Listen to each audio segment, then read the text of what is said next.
27 years later again, it's been 27 years since the losers defeated Pennywise in the sewers of Derry. The town has grown quieter, more modern, but something still lingers beneath. Unexplained disappearances and strange sightings return. A child vanishes during a town festival, leaving behind a single red balloon. The curse is back and growing. New blood in Derry, a group of misfit teenagers, each dealing with trauma and isolation, begin to have disturbing visions. They include Caleb, a troubled foster kid Lena, a psychic teen with a dark family legacy Zane, the class clown with a secret fear of drowning Maya, an outsider obsessed with Derry's hidden history. They all dream of red balloons, clowns, and mirrors. The return of the Deadlights, Lena begins seeing flashes of ancient evil, visions of IT's true form. The kids are haunted not just by a clown, but by reflections of their worst fears. One of them, Caleb, narrowly escapes being pulled into a sewer. A strange voice calls to him. We all fall down here. Something is reawakened deep underground. The archive Maya uncovers a secret room in the Derry Public Library, hidden files from Mike Hanlon. She finds his journals detailing the rituals, the deaths, and Pennywise's patterns. They learn of the Ritual of Chüd and that evil may never truly die, it just sleeps. The kids realize they are the next losers club, whether they want to be or not. Whispering from the sewers, animals begin to disappear. Local kids speak of a smiling man that appears in their dreams. The town's adults act more distant and cold, almost hypnotized. Maya's younger brother is taken. The group decides to investigate the original site of the well house. Descending into the dark, the teens enter the crumbling remains of the old Niebolt house. The air is heavy, the walls whisper and hallucinations blur reality. Lena sees her dead mother, who warns her it never left. They find the remnants of the old sewer tunnels, now warped and pulsating with a strange glow. Something down there is alive and hungry. Pennywise reborn, they come face to face with a new form of Pennywise, younger, faster, more sadistic. This version wears a cracked porcelain mask and doesn't speak. He screams. The encounter leaves Zane traumatized, unable to speak for days. The group vows to stop it, just like the original losers did. Look, but how do you kill something that isn't fully back? The source beneath reality, Lena connects with the Deadlights through dreams and sees the truth.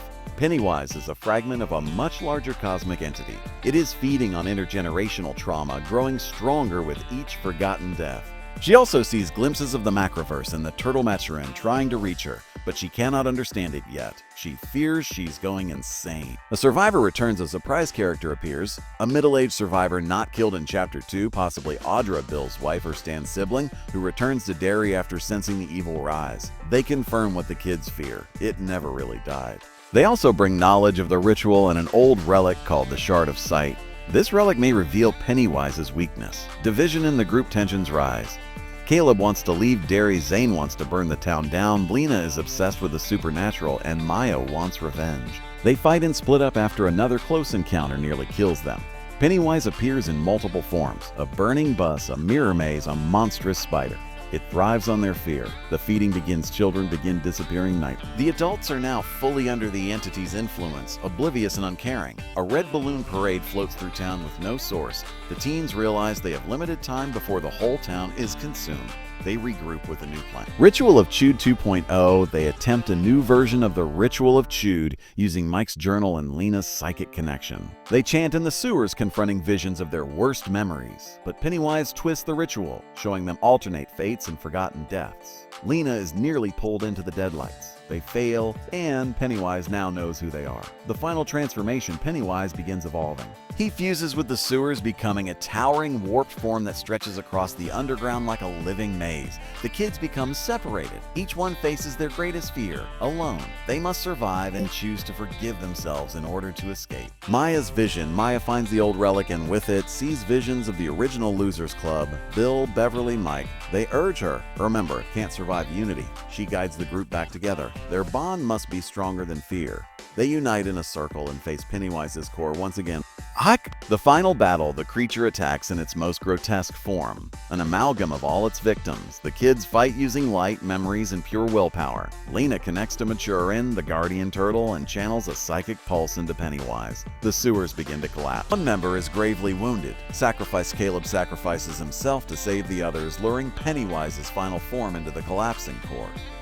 His death weakens the creature. The others channel their grief into rage and unity, stripping Pennywise of form. Screams implodes and the red balloons finally stop. Derry heals the town slowly returns to normal. The fog lifts, adults come back to their senses, and the disappearances stop. No one remembers what happened, except the group. The shard of sight shatters, its purpose fulfilled. They make a vow never forget. The memorial of surviving kids carve their names next to the Losers Club in the sewer wall. They add Caleb's name last. Lena writes, "He fought the dark. So can we." They return to the surface, forever changed. But they now believe evil is real and beatable. Years later, a new generation flash forward. Lena is older, writing a book titled Ein's With Us. Zane runs a support center for trauma survivors. Maya documents paranormal activity across small towns. A red balloon floats outside her window, then pops. She smiles. "Ice try." Post-credit scene in the Macroverse, something stirs. A voice ancient and evil echoes. One vessel falls, another rises. A cracked jack-in-the-box opens in the dark. Islaf returns. Fade to black.